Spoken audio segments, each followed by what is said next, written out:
اعوذ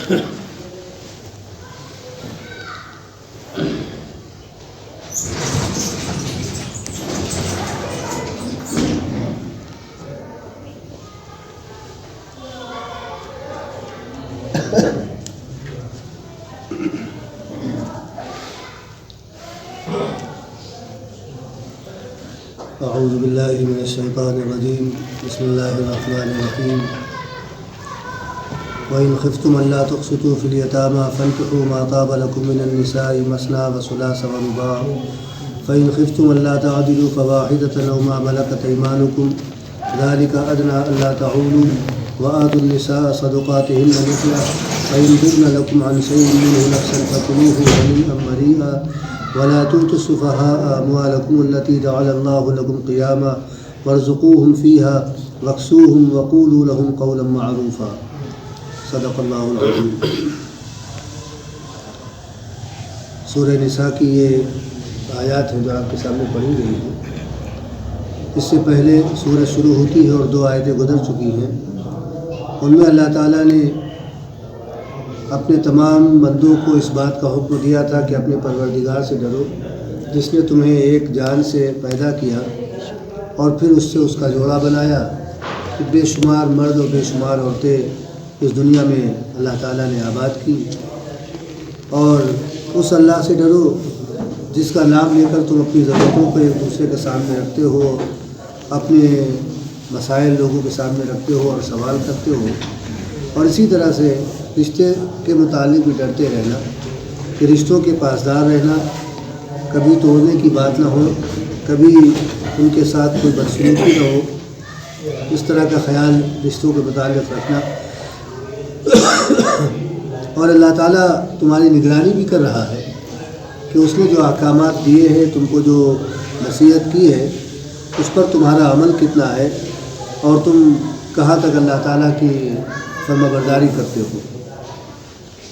پھر یتیموں سے متعلق کلام کیا اللہ تعالیٰ نے کہ یتیموں کا جو مال ہے جو تمہاری نگرانی میں آ گیا ان بچوں کی وجہ سے، کہ بچے تمہاری سرپرستی میں آئے، تو ظاہر ہے کہ ان کا مال ان کے ساتھ تمہاری نگرانی میں آ گیا، تو ان کا مال ان کو دے دو، اس میں ناحق طریقے پر کسی طرح کی فضول مت کرنا، اور اسی طرح سے یہ بھی نہیں کہ اپنے ردی قسم کے مال کو ان کے اپنے مال سے بدل دو، کہ کہنے کو یہ کہ ان کے مال میں ہم نے کمی نہیں کی ہے، لیکن حقیقت یہ ہے کہ ان کے مال میں تم نے گویا نقصان ان کو پہنچانے کی کوشش کی، کہ ان کی اچھی چیز کو لے کر تم نے خراب چیز اس کی جگہ پر رکھ دی جس کی قیمت بازار کے اعتبار سے کم ہے، تو یہ بھی حرکت نہ کرنا، اور ان کے مال کو اپنے مال میں اس نیت سے نہ ملا لینا کہ جلدی جلدی کھا پی کر ختم کر دیں کہ وہ بڑے ہو کر مانگیں اور ہم کو دینا پڑے، یہ حرکت بھی نہ کرنا، کیونکہ یہ اللہ تعالیٰ کے نزدیک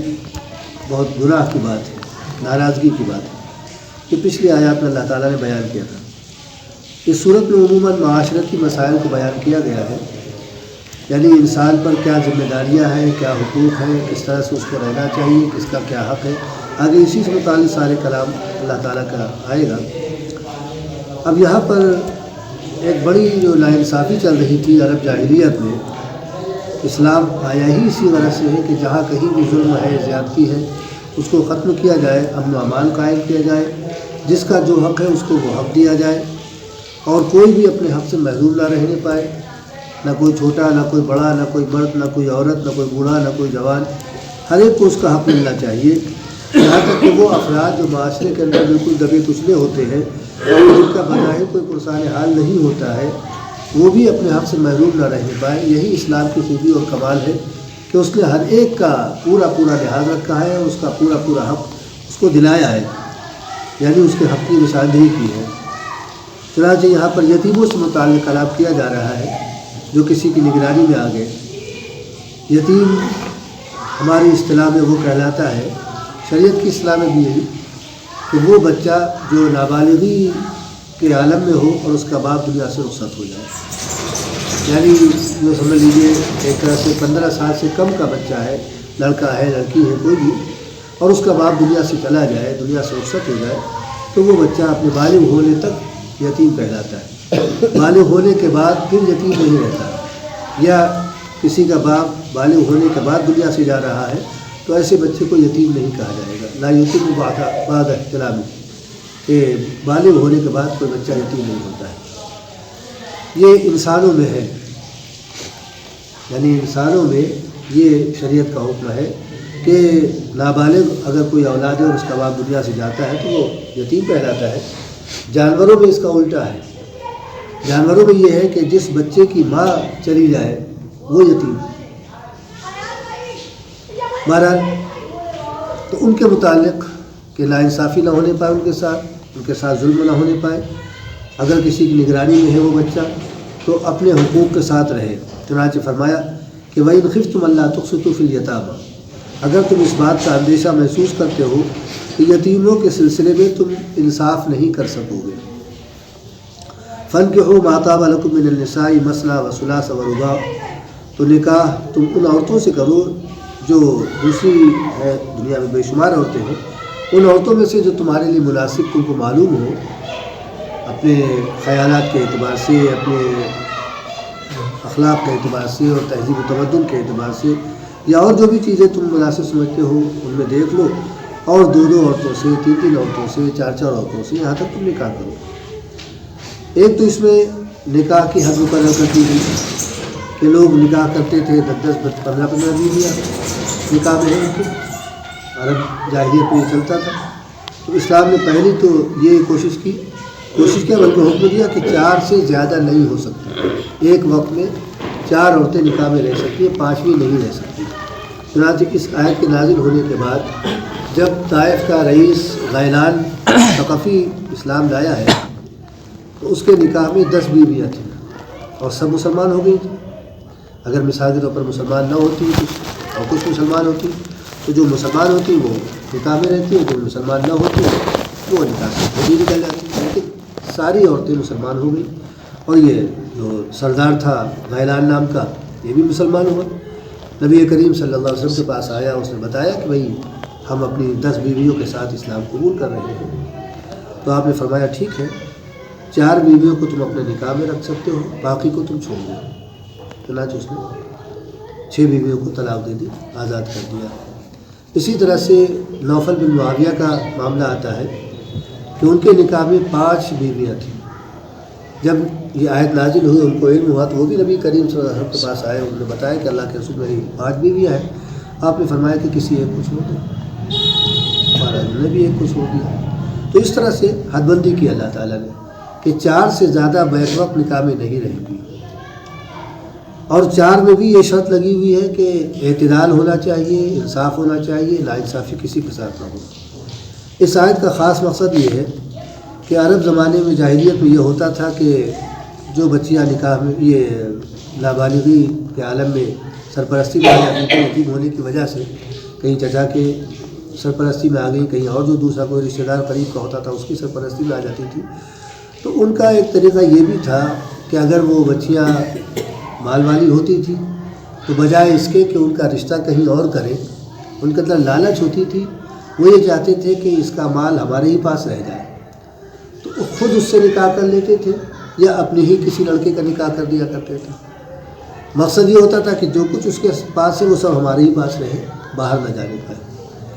اور کیونکہ جو یہاں پلی بڑھی ہے، ہماری سرپرستی میں رہی ہے، تو جیسے چاہیں گے دبا کر رکھیں گے.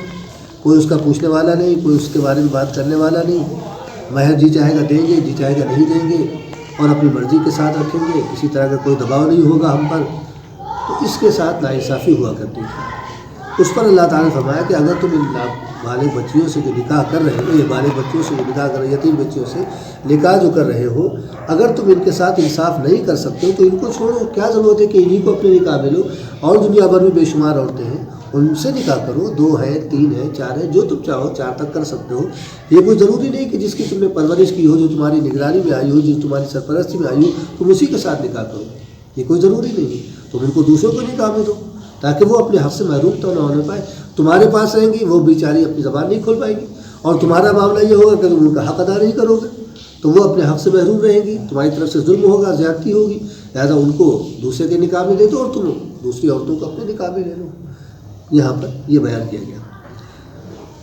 اس کا ایک تو یہ بھی ہے کہ ان کا اس کا ایک شان نزول ہے خاص کہ ایک شخص تھے، ان کے نکاح میں ان کی بھتیجی آئی، ایک زمین تھی جس میں ان کا بھی حق تھا اور اس بچی کا بھی حق تھا، کیونکہ اس کے باپ کا حق تھا، وہ باپ سے منتقل ہوا بیٹی کی طرف۔ اب انہوں نے اس کو لے لیا اپنے نکاح میں، اور اس کے ساتھ وہی زیادتی، نہ اس کا مہر کا کوئی معاملہ طے ہوا، نہ اس کے ساتھ اس کے حقوق کی بات آئی۔ اس پر اللہ تعالیٰ نے یہ آیت اتاری کہ اگر تم ان بچیوں کے ساتھ انصاف نہیں کر سکتے ہو تو تم ان کو نکاح میں مت لو، دوسروں کا نکاح میں دو۔ ایک بات یہ بھی کہ عرب زمانے میں بھی، جو عرب جاہلیت میں بھی، اس بات کو اچھی نگاہ سے نہیں دیکھا جاتا تھا کہ کسی یتیم کے ساتھ زیادتی کی جائے، وہ بھی اس کو برا سمجھتے تھے۔ تو اس پر بھی اللہ تعالیٰ نے گویا ایک طرح سے اس کی طرف اشارہ کیا کہ جب تم یہ خود اپنے طور پر سمجھ رہے ہو کہ یتیم کے ساتھ کسی طرح کی زیادتی نہ ہو، ظلم نہ ہو، تو بھی جس طرح سے کسی لڑکے کے ساتھ اس طرح کا معاملہ ہے، ٹھیک وہی معاملہ عورتوں کے ساتھ بھی ہے، لڑکیوں کے ساتھ بھی ہے۔ تم ان کو اپنے نکاح میں لے لیتے ہو، پھر ان کے ساتھ زیادتی کرتے ہو، ادھر تو تم برا سمجھتے ہو، لیکن اپنے نکاح میں لینے کے بعد تم ان کے ساتھ انصاف بھی نہیں کرو، تو یہ بھی تو زیادتی ہے، یہ بھی تو ظلم ہے۔ لہٰذا اس سے بھی تمہیں بچنا چاہیے، اس کے بارے میں بھی تمہیں اللہ تعالیٰ سے ڈرنا چاہیے کہ اگر تم کسی لڑکے کے ساتھ زیادتی کرتے ہو تو اللہ تعالیٰ کے سامنے جواب دینے کا تمہیں احساس ہے۔ اسی طرح سے اس لڑکی کے ساتھ جس کو تم نے اپنے نکاح میں لے لیا ہے، اس کے ساتھ جو تمہاری طرف سے ظلم پایا جا رہا ہے، اس کے بارے میں تم اللہ تعالیٰ کے سامنے جواب دینے سے کوئی احساس اس کا کرتے ہو۔ لہٰذا تم دوسری عورتوں سے نکاح کرو، ان عورتوں کو اپنے نکاح میں ڈالو، ان لڑکیوں کو اپنے نکاح میں ڈالو۔ فَانكِحُوا مَا طَابَ لَكُمْ، تم کو جو پسند آئے، جو تمہارے اعتبار سے، تمہارے مزاج کے اعتبار سے تم کو مناسب معلوم ہو، ان عورتوں سے نکاح کرو۔ مثلا 2 و ثلاثہ 3، اسی طرح سے ورباع 4۔ بس 4 کے بعد نکاح نہیں ہو سکتا ہے، اگر 4 موجود ہے بیک وقت نکاح، 5ویں نکاح بھی نہیں آ سکتی۔ ہاں اگر کسی کو طلاق ہو جاتی ہے یا کسی کا انتقال ہو جاتا ہے تو ٹھیک ہے، پھر گنتی پوری کی جا سکتی ہے، 4تھی نکاح میں لائی جا سکتی ہے، لیکن ایک وقت میں 4 سے زیادہ نہیں رہے گی۔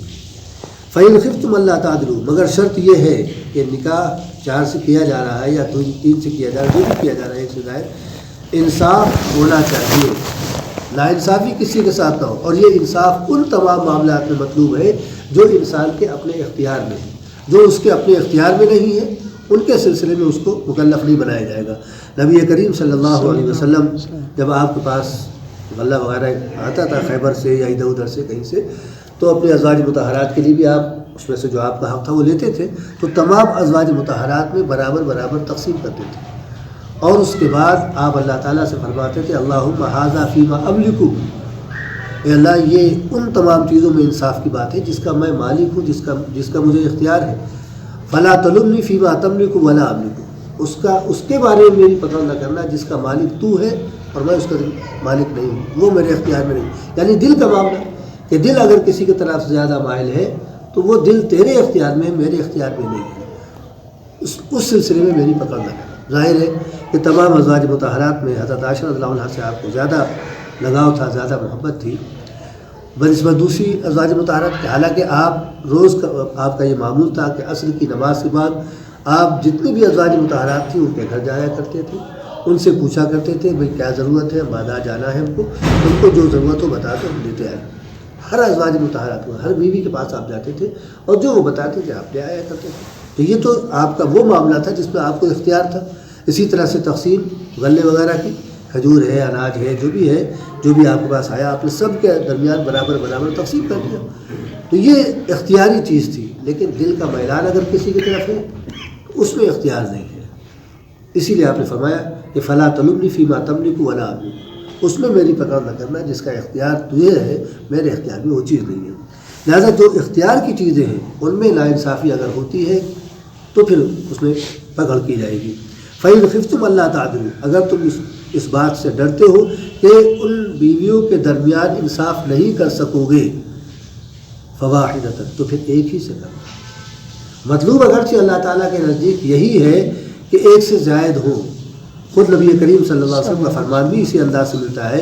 آپ نے فرمایا تناکحوا وتکاثروا فإنی اباہی بکم الامم یوم القیامہ، نکاح کثرت سے کرو تاکہ زیادہ سے زیادہ اولاد ہو اور ہماری امت تمام امتوں پر فائق ہو، یعنی تعداد میں زیادہ ہو اور میں اپنی امت پر فخر کر سکوں۔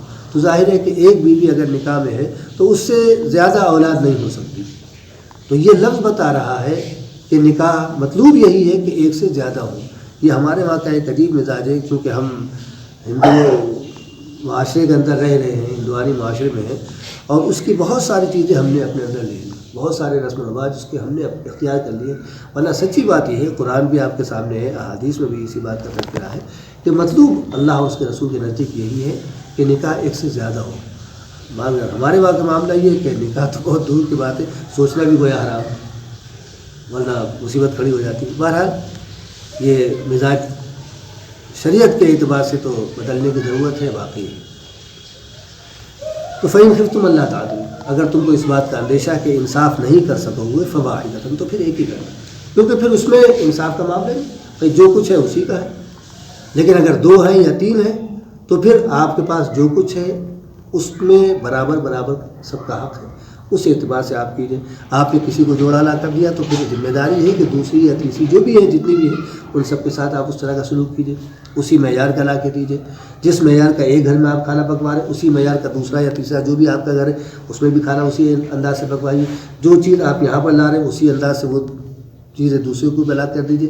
یہ ساری چیزیں وہ ہیں کہ جن میں آپ سے مطلوب ہے کہ آپ انصاف کیجیے.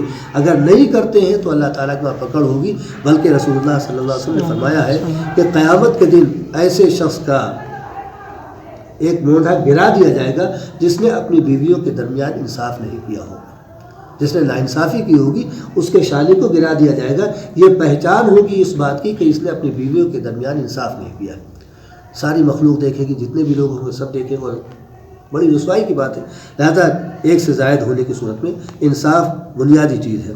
او ما ملکت ایمانکم، یا پھر اگر تم یہ بھی تمہارے بس کی بات نہیں ہے تو پھر جو تمہاری باندی ہے تم اس سے اپنی ضرورت کو پورا کرو. یا نکاح میں اگر لینا چاہتے ہو تو اول تو نکاح میں لینے کی ضرورت ہی نہیں رہتی ہے. باندی اگر تقسیم کر دی گئی، باندی وہ ہے جو دشمن کی عورتیں اسلامی مملکت اسلامی فوج کے ہاتھ لگتی ہیں. جیسے بدر میں بہت سارے 70 قیدی آئے تھے، اس میں کچھ عورتیں بھی تھیں. ان عورتوں کو اگر باندی بنا لیا جاتا تو وہ اسلامی حکومت ان کو تقسیم کر دیتی. جس مجاہد کے حصے میں جو آتی پھر اس کو اس پر پورا اختیار تھا، وہ آزاد کر کے نکاح بھی کر سکتا تھا اور ایسے بھی اس سے فائدہ اٹھا سکتا تھا. کسی طرح کی کوئی قباحت نہیں ہے. لیکن اگر ایسے ہی فائدہ اٹھاتا ہے تو اسے یہ بھی سمجھ لینا چاہیے کہ اس کے مرنے کے بعد وہ عورت خود بخود آزاد ہو جائے گی، اور اس سے جو اولاد ہوگی وہ اولاد اسی سے ثابت ہوگی. اس کے وہی حقوق ہوں گے جو اپنی سلبی اولاد کے حقوق ہوتے ہیں، یعنی میراث میں اس کا حصہ ہوگا اور اسی طرح کا حصہ ہوگا جیسے اپنی آزاد عورت کی بیوی سے، یعنی آزاد عورت سے جو اولاد ہوتی ہے اس کا جو حصہ اسی اعتبار سے اس کا بھی حصہ مقرر کیا جائے گا اور اس میں کسی طرح کی کوئی کمی نہیں کی جائے گی. اب اگر نکاح ایک سے کیا ہے، دوسری سے ضرورت ہے لیکن کر نہیں پا رہے ہیں، گنجائش نہیں ہے کیونکہ انصاف نہیں کر پائیں گے، اس کی ضرورتوں کو اس اعتبار سے پورا نہیں کر پائیں گے، تو اللہ تعالیٰ نے اجازت دی کہ او ما ملکت ایمانکم، جو تمہاری باندی ہے، جو تمہاری ملکیت میں آ چکی ہے اسلامی مملکت نے، جس کا تم کو مالک بنا دیا ہے، تم اس سے فائدہ اٹھا سکتے ہو. اس میں یہ ہوتا ہے کہ کوئی حق کی بات نہیں ہے، کسی طرح کے انصاف کی بات نہیں ہے. چونکہ وہ باندی ہے اس میں اس طرح کی ذمہ داریاں نہیں آتی ہیں جو ایک آزاد عورت سے نکاح کرنے کی صورت میں ذمہ داریاں آتی ہیں کہ اس کا نان نفقہ ہے، اس کا مہر ہے، اس کا سکنا ہے، اور پھر 2 ہے تو ان دونوں کے درمیان انصاف، یا 3 ہے تو سب کے درمیان انصاف. تو یہ ذمہ داری کسی باندی کے ساتھ تعلقات میں نہیں آتی ہے. ذالک ادنی الا تعولوا، یہ بات جو تم کو بتائی جا رہی ہے اس لیے تاکہ تمہاری طرف سے ناانصافی نہ ہونے پائے عورتوں کے سلسلے میں، کہ جن کو تم نے اپنے نکاح میں لیا ہے ان کے ساتھ کسی طرح کی ناانصافی نہ ہو. یہ اس لیے تم کو یہ تدبیر بتائی جا رہی ہے. وآتوا النساء صدقاتهن نحلہ، عورتوں کو ان کا جو مہر ہے بخوشی ادا کرو. ان کا جو مہر نکاح کے موقع پر طے ہوا ہے، جس اعتبار سے بھی طے ہوا ہو، وہ مہر یہ نہیں کہ بس وہ ایک تذکرہ تھا جو نکاح کے موقع پر آیا، ایجاب و قبول کے موقع پر آیا کہ بھئی اتنے مہر کے عوض نکاح کیا جاتا ہے. عورت یہ سوچے کہ ہم کو لینا نہیں یا ہم کو ملے گا نہیں، اور شوہر یہ سوچے کہ ہم کو دینا نہیں، جتنا جی چاہے گا. آج یہی ایک سوچ بن گئی مہر کے متعلق کہ مہر دینے والی چیز نہیں ہے. عورت اپنی جگہ یہ سوچنے لگی کہ بھئی جب وہاں جا رہے ہیں تو کھانا پینا کپڑا سب کچھ ان کے ذمہ، تو مہر کہاں ملے گا ہم کو. شوہر بھی یہ سوچتا ہے کہ مہر جتنا جی چاہے تم طے کر، دینا کس کو ہے. تو اگر خدا نہ خواستہ ہے شوہر پہلے ہی یہ نیت کر لے کہ نہیں دینا ہے تو قیامت کے دن زانی کی حیثیت سے اٹھایا جائے گا. اور اگر اس کی نیت اس طرح کی نہیں ہے تو پھر اس کو دے دینا چاہیے. اور نکاح یہ مہر کے سلسلے میں بہتر تو یہ ہے کہ پہلی فرصت میں ادا کر دیا جائے، کیونکہ اسی مہر کے عوض وہ حلال ہوتی ہے، لہٰذا اس کو پہلی فرصت میں ادا کر دیا جائے. ہاں گنجائش نہ ہو تو کچھ دے کر باقی کے سلسلے میں اس سے بات کر لیا کہ بھائی بعد میں ادا کر دیں گے، اور جتنی جلدی ممکن ہو سکے ادا کیا جائے. اب اگر بغیر کسی دباؤ کے، بغیر کسی اس کے بیوی خود اپنے طور پر مہر معاف کرتی ہے، کل معاف کر دیتی ہے یا کچھ حصہ معاف کر دیتی ہے تو وہ معاف ہو جائے گا، لیکن اس پر دباؤ نہ ڈالا جائے. عام طور سے ہوتا ہی ہے کہ بھائی معاف کر دو، تو یہ شرما حضوری میں بیچاری ہاں نہیں کرے گی تو کیا کرے گی. تو اس طرح کا معاف کرنا نہیں ہوتا. یا شوہر نہیں دے سکا، اتفاق سے اس کا انتقال بھی ہو گیا، اب اس وقت جب جنازہ رکھا ہوا ہے، چاہے وہ لپیٹ دیا گیا ہو یعنی کفن دے دیا گیا ہو یا ابھی تختے پر ہے غسل کے، اور عورت سے کہا جاتا ہے کہ معاف کر دو مہر، اس وقت بیچاری معاف نہیں کرے گی تو کیا کرے گی. اس پر تو غم کا پہاڑ ٹوٹ چکا ہے. اب اس پر مزید یہ کہ اس سے یہ کہا جا رہا ہے. تو تمام عورتیں بھی جمع ہیں، تمام افراد ہیں. اب اسی صورت میں اگر وہ یہ کہتی ہے کہ نہیں معاف کریں گے تو سب اس کو نکما کہیں گے، تو بیچاری شرما حضوری میں معاف کر دیتی ہے. یہ معاف کرنا معتبر نہیں ہے، اور یہ اس پر قرض ہی ہے. یہ مہر کا معاملہ یہ ہے کہ اگر شوہر نے ادا نہیں کیا ہے اور کسی طرح کی کوئی اس طرح کی وہ نہیں ہے، یعنی شوہر نے یا بیوی نے اپنے طور پر بغیر کسی دباؤ کے معاف نہیں کیا ہے، تو سب سے پہلے مہر اس کا ادا کیا جائے. تجہیز و تفہیم کے بعد میراث تقسیم کرنے سے پہلے جس طرح سے دوسرے قرض ادا کیے جائیں گے، اسی طرح سے مہر بھی ایک قرض ہے، پہلے اس کو ادا کیا جائے. اگر مہر ادا کرنے کے بعد کوئی اور قرض نہیں ہے تو پھر جو کچھ بچتا ہے وہ میراث ہے، وہ ترکہ ہے. اس میں جو شریعت نے حصے مقرر کیے جس اعتبار سے وہ حصے سب کے ادا کیے جائے. اور اگر سارا کا سارا اتفاق سے ختم ہو گیا، تھوڑا ہی تھا، وہ سارا کا سارا مہر کے قرض میں چلا گیا، ٹھیک ہے، کچھ نہیں ملے گا کسی کو، لیکن یہ قرض ہے شوہر کے ذمے، اس کو دینا ہے. لہذا اسی کو اللہ تعالیٰ فرماتا ہے کہ وَآتُوا النِّسَاءَ صَدُقَاتِهِنَّ نِحْلَةً، بخوشی اس کو ادا کرو. یہ کوئی تاوان سمجھ کر نہیں دینا، جبر سمجھ کر نہیں دینا، بلکہ اسی مہر کے عوض وہ تمہارے لیے حلال ہوئی، لہذا اس کی ادائیگی کر دینا، کسی طرح کی بدنیتی تمہارے اندر نہ ہو. فَإِن طِبْنَ لَكُمْ عَنْ شَيْءٍ مِّنْهُ، ہاں اگر وہ اپنے مہر سے دستبردار ہوتی ہیں کلی طور پر یا جزوی طور پر، تو ٹھیک ہے، تمہارے لیے اس کی اجازت ہے. فَكُلُوهُ هَنِيئًا مَرِيئًا، کھاؤ پیو مزے لے کر، پھر اس کی گنجائش ہے. تمہارے لیے کسی قسم کی کوئی پابندی نہیں کہ بھائی اگر انہوں نے کچھ چھوڑ دیا ہے تو وہ تمہارے لیے حلال ہے، 100% حلال ہے، اور کسی قسم کی اس کے سلسلے میں قباحت نہیں ہے. وہ تم اس کو استعمال کرو جیسے چاہو، کھانے پینے کے اعتبار سے، پہننے اوڑھنے کے اعتبار سے، جیسے چاہو تم اس کا استعمال کر سکتے ہو. ہر طرح سے وہ اجازت ہے اس کے سلسلے میں. لیکن ایک بات اس سلسلے میں یاد رکھنے کی ہے کہ بالفرض بیوی نے کل مہر معاف کر دیا، اس نے کہہ دیا بھائی چھوڑیے ہم کو کیا کرنا، یا کچھ حصہ معاف کر دیا، لیکن کسی بھی موقع پر اگر وہ کہتی ہے کہ ہمارا وہ مہر بھی دیجیے، شوہر سے اپنی کہتی ہے، یا وہ مطالبہ کرتی ہے شوہر کے انتقال کے بعد، تو اس کا مطلب یہ ہے کہ اس نے دل سے معاف نہیں کیا تھا، شرما حضوری میں کہا ہوگا یا جو ہی بس ایسے ہی کہہ دیا. اس کا مطالبہ کرنا اس بات کی علامت ہے کہ اس نے معاف نہیں کیا ہے، وہ قرض ہے، دینا پڑے گا. لہٰذا اس کی ادائیگی کے سلسلے میں ایک ذہن یہ ہونا چاہیے ہمارے نوجوانوں کا کہ مہر دینے والی چیز ہے، وہ ایک قرض کی طرح سے، جس طرح سے ہم کسی سے قرض لیتے ہیں تو دینے والا بھی یہ سمجھتا ہے کہ ہم کو یہ واپس ملے گا، اور لینے والا بھی یہ سمجھ رہا ہوتا ہے کہ ہم کو یہ دینا ہے. لہذا اسی طرح سے مہر کا بھی معاملہ ہے.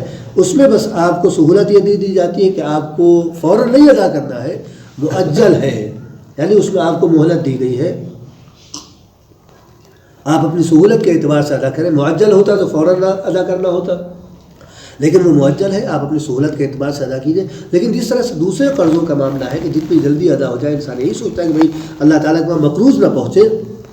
اسی طرح سے ہماری سوچ یہ اس سلسلے میں بھی ہونی چاہیے کہ مہر کے عدم ادائیگی کے ساتھ اللہ تعالیٰ کے وہاں پہنچے، کہ ہم نے اپنی بیوی کا مہر ادا نہیں کیا اور اللہ کے پاس پہنچ گئے. مہر خود دیں، کوشش ہماری یہی ہونی چاہیے کہ ہم اپنے پاس سے اس کا جو بھی مہر ہے. اور پھر مہر کے سلسلے میں یہ بھی ایک بات ذہن میں رہنی چاہیے کہ اس اعتبار سے طے کیا جائے کہ جس کو شوہر آسانی کے ساتھ ادا کر دے. لیکن یہ بھی ذہن میں رہنا چاہیے کہ اتنا کم بھی نہ ہو کہ جس میں عورت کی کوئی مطلب اس کی حقارت ہوتی، اس کی توہین ہوتی. 10 روپے 5 روپے مہر طے کر دیا تو اس میں کیا عورت کی عزت ہے؟ اس کی عزت ہی کے خاطر تو یہ مہر طے کیا گیا، مہر مقرر کیا گیا. مہر اگر کسی نکاح کے موقع پر مہر کا تذکرہ نہیں آیا ہے تو نکاح ہو جائے گا، صرف ایجاب و قبول ہوا گواہوں کی موجودگی میں، نکاح ہو جائے گا، لیکن ایسی صورت میں اس عورت کو مہر مثل ملے گا۔ مہر مثل کا مطلب یہ ہوتا ہے کہ اس جیسی عورت کا جو مہر ہوتا ہے یا اس کے خاندان میں اس طرح کی عورتوں کا جتنا مہر ہوا ہے وہ مہر دینا پڑے گا، یہ مہر مثل کہلاتا ہے۔ جو آپ ہو سکتا ہے اس سے زیادہ طے کر لیتے، ہو سکتا ہے اس سے کم طے کرتے، تو آپس کی رضامندی سے جو بھی طے ہو جاتا وہ ٹھیک تھا، لیکن اگر اس کا تذکرہ ہی نہیں ہوا، کہیں اس کا نام و نشان ہی نہیں، بس نکاح ہو گیا، ایجاب و قبول ہو گیا، تو بہرحال ایسی صورت میں مہر مثل دینا ہوگا۔ اور یہ قرآن کے حکم کے مطابق خوش دلی کے ساتھ دیا جائے، دل پکڑ کے نہ دیا جائے، مجبوری کی حالت سمجھ کر نہ دیا جائے کہ بھئی مجبور ہے کیا کرے دینا پڑ رہا ہے، نہیں، خوش دلی کے ساتھ اس کی ادائیگی کی جائے جیسا کہ قرآن کریم کا مطالبہ ہے۔ بہرحال یہ آیات ظلم کو ختم کرنے کے لیے اور حق کو ادا کرنے کے لیے، جیسا کہ ہم نے پہلے ہی کہا کہ اس میں عموماً معاشرتی مسائل کا تذکرہ کیا گیا ہے، اور جو مظالم ہو رہے تھے ان کا سدباب کرنے کے لیے اللہ تعالیٰ نے گویا ان آیات کو نازل کیا کہ انسان جو کچھ جاہلیت میں کرتا رہا بہرحال وہ ہوا، لیکن اب جب کہ اسلام آ چکا ہے، اسلامی تعلیمات لوگوں تک پہنچ رہی ہیں، اب ان تعلیمات کے آ جانے کے بعد کوئی کسی کے ساتھ زیادتی نہ کرے، کوئی کسی پر ظلم نہ کرے، اور جس کا جو حق ہے، چاہے وہ عورت کا حق ہو، چاہے وہ شوہر کا حق ہو، چاہے وہ اولاد کا حق ہو، ماں باپ کا حق ہو، جو بھی جس کا حق بنتا ہے اس کو وہ حق ادا کیا جائے اور کسی کے ساتھ ناانصافی نہ ہو۔ تو ضرورت اس بات کی ہے کہ ان آیات کو ہم سامنے رکھیں، اور جب اس طرح کے مواقع ہوں تو ان پر جیسا کہ قرآن کریم کا مطالبہ ہے اس اعتبار سے عمل کریں، تاکہ اللہ تعالیٰ بھی راضی ہو اور ہمارا عمل بھی درست ہو، ہمارے عمل کو بھی قبولیت ملے اور اللہ تعالیٰ کی خوشنودی بھی ملے۔ اللہ تعالیٰ ہم تمام مسلمانوں کو اپنے